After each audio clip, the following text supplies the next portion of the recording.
기도하겠습니다. 의로우신 하나님, 오늘 말씀을 통해 우리의 삶을 비추어 주옵소서. 오늘 우리는 화려한 왕궁을 떠나 맨발로 감람산을 오른 다윗의 모습을 바라봅니다. 인생의 승리에 취해 마땅히 돌아봐야 할 가정과 내면의 문제를 소홀히 했던 다윗의 모습이 혹 우리의 모습은 아닌지요?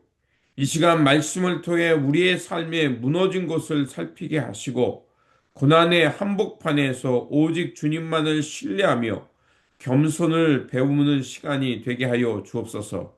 그래서 우리 삶이 주님 안에서 다시 회복되며 온전히 주님의 길을 걷는 삶의 여정이 되게 하여 주옵소서. 우리 구주 예수 그리스도의 이름으로 기도드립니다. 아멘. 오늘 우리에게 주신 말씀은 사무엘 하 15장 24절에서 29절입니다. 보라, 사독과 그와 함께한 모든 레위 사람도 하나님의 언약궤를 메어다가 하나님의 궤를 내려놓고 아비아달도 올라와서 모든 백성이 성에서 나오기를 기다리도다. 왕이 사독에게 이르되 보라 하나님의 궤를 성읍으로 도로 메어 가라. 만일 내가 여호와 앞에서 은혜를 입으면 도로 나를 인도하사 내게 그 궤와 그 계신 데를 보이시리라.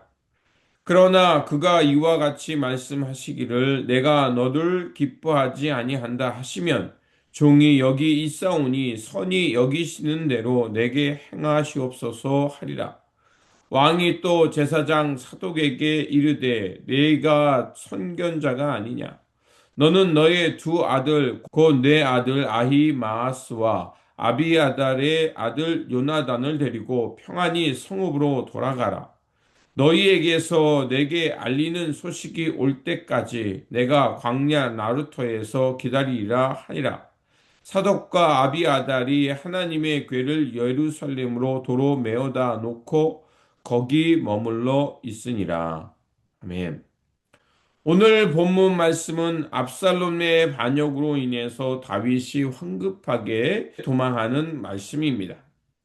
선질러 생각하는 자는 넘어질까 조심하라는 사도 바울의 가르침이 있습니다. 오늘 본문의 다윗이 바로 그런 상황에 놓여 있었습니다.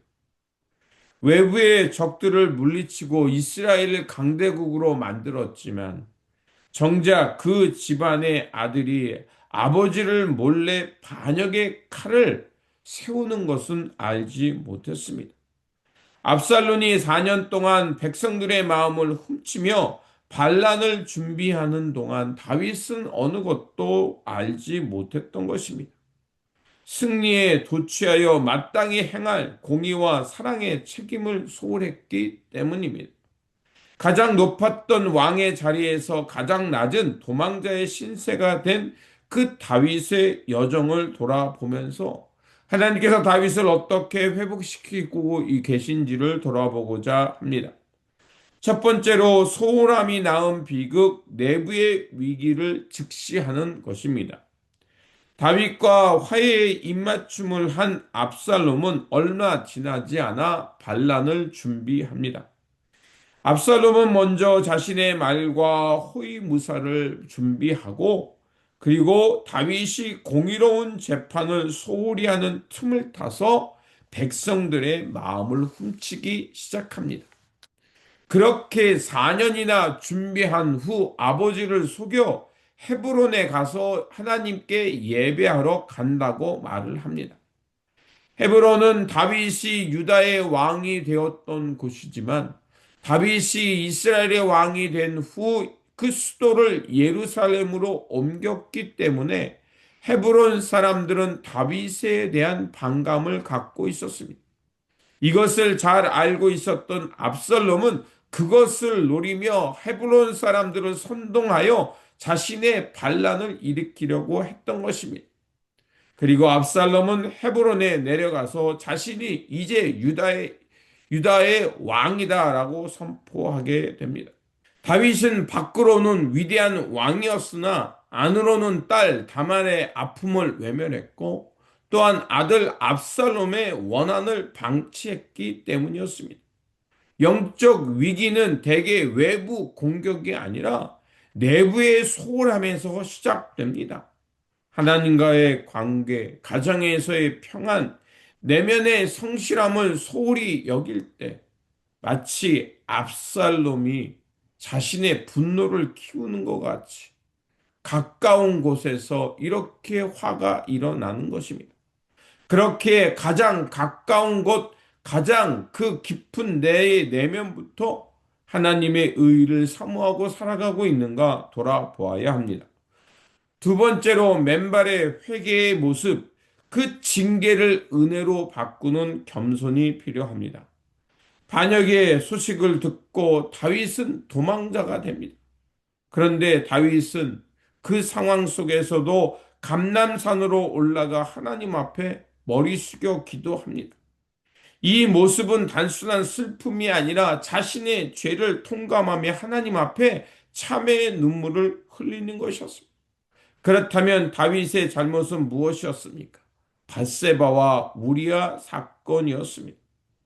다윗은 이 고난 속에서도 압살롬을 탓하지 않고 자신의 죄 때문임을 인정하며 하나님 앞에 엎드리는 사람이었습니다.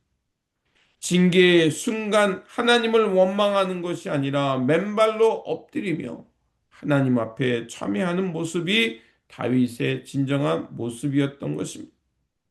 고난은 우리를 무너뜨리는 도구가 아니라 다시 한번 우리를 하나님 앞에 정결하게 세우는 도구가 될 수 있는 것입니다.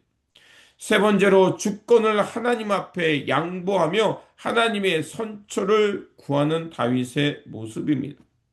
다윗은 언약궤를 다시 예루살렘으로 돌려보내며 이렇게 말합니다. 여호와께서 선히 여기시는 대로 내게 행하옵소서. 그는 하나님을 자신의 목적을 위해 이용하라는 것이 아니라 하나님의 주권 안에 모든 것을 맡기는 모습을 볼 수가 있습니다. 진정한 신앙이란 내가 하나님을 조종하는 것이 아니라 하나님의 처분을 달게 받는 것입니다. 하나님은 나의 방패시요 나의 머리이시다라는 그 시편 3편의 고백처럼 우리는 하나님께 모든 것을 맡기고 하나님께서 이끄는 대로 인도함을 따라가는 것이 바로 겸손의 모습, 하나님을 신뢰하는 모습입니다. 다윗은 자신의 계획을 내려놓고 자신의 미래를 하나님 손에 맡깁니다.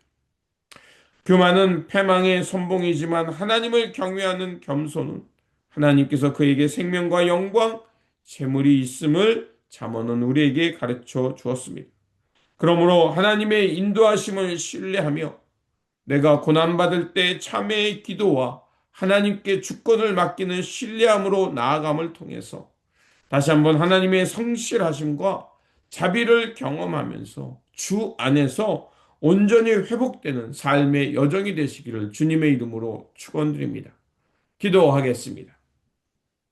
긍휼과 자비의 하나님, 인생의 화려한 날에 자만에 빠져서 주님과의 관계 이웃의 아픔을 소홀히 했던 우리의 모습을 돌아보게 하여 주옵소서. 혹 자만하여 넘어질 때 다윗처럼 주님 앞에 엎드리며 참회하게 하여 주시고 하나님의 주권을 신뢰하며 주님 안에서 건강이 회복되게 하여 주옵소서. 그래서 주님 안에서 참된 회복의 길을 걸어가며 오롯이 주님의 뜻, 진리의 길만을 걷는 하나님의 사람이 되게 하여 주옵소서. 오늘도 살아서 역사하시며 진리의 길로 이끌어 주시는 우리 구주 예수 그리스도의 이름으로 기도드립니다. 아멘.